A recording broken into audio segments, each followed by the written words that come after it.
Sa layuning maipakita ang talento ng mga empleyado ng pamalang palalawigan ng Nueva Ecija sa larangan ng musika, binuo kamakailan ang PGNE Coral, isang grupo ng mga piling empleyado mula sa iba't ibang departamento ng Kapitolyo.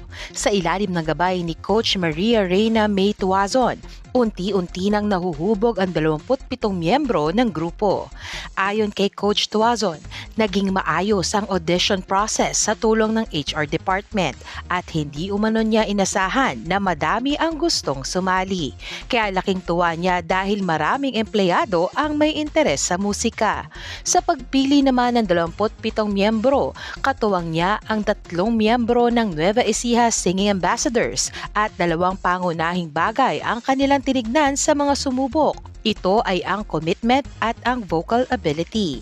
Isa sa mga miyembro ng grupo ay si Ivan Soriano mula sa Provincial Social Welfare and Development Office. Sa kabila ng kaunting bilang ng mga lalaki sa choir, masaya siyang maging bahagi ng grupo.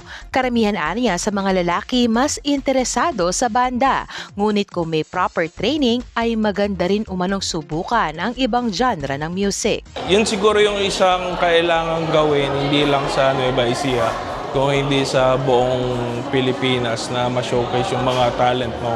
Kanilang mga, lalo na sa mga LGUs, no?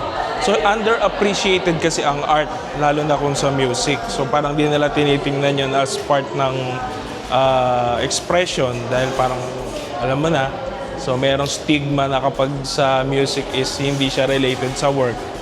Pero yun nga, so ako personally natutuwa ako dahil may ganitong inisyatibo.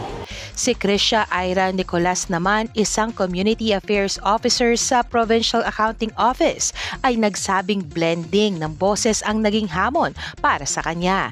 Dahil kahit kaya niyang i-control ang kanyang boses, hindi niya agad nalalaman kung nagbe-blend ba ito kasama ang buong grupo. Kwento ng 2 empleyado, pareho silang unang beses sumali sa choral group. Ngunit may background na sa pagkanta sa simbahan, family gatherings at iba't ibang events. Sa kabila ng kanilang regular na trabaho sa opisina, sinisikap ng mga miyembro na mabalanse ang oras para sa practice. Ayon kay Ivan, may mga gawain sa opisina na kaya niyang gawin kahit saan at flexible ang oras sa kanilang departamento. Para naman kay Krisha, mahalaga ang time management at kapag alam niyang may practice, maaga niyang tinatapos ang trabaho sa opisina. Para sa kanila, malaking bagay ang pagkakaroon ng plataporma mula mismo sa pamalang panlalawigan upang maipakita ang kanilang talento sa sining at musika.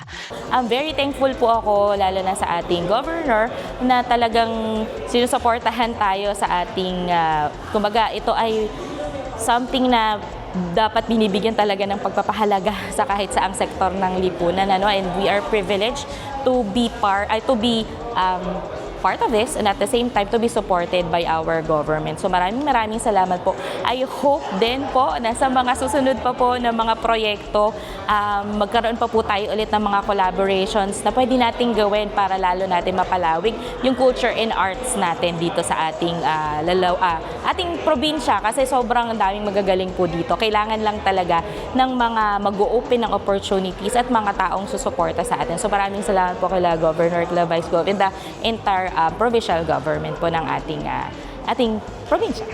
Kaya naman lubos ang kanilang pasasalamat sa suporta ng pamunuan na pinangungunahan ni Governor Oye Umali at Vice Governor Doc Anthony Umali, na kahit abala sa mga tungkulin ay patuloy na nagbibigay pansin at suporta sa arts and culture. So thank you very much po Gov Oye and kala Ma'am Cherry din po, kala Vice Gov for giving us this avenue kung saan kami ay nagkakaroon ng growth and at the same time nag-enjoy na hindi lang kami na-enclose sa offices namin. We work and at the same time we enjoy what we have right now, and thank you very much po sa support na binibigay niyo sa grupo na ito and more power po sa atin lahat. Para sa Balita Ko na Sigaw, Amber Salazar.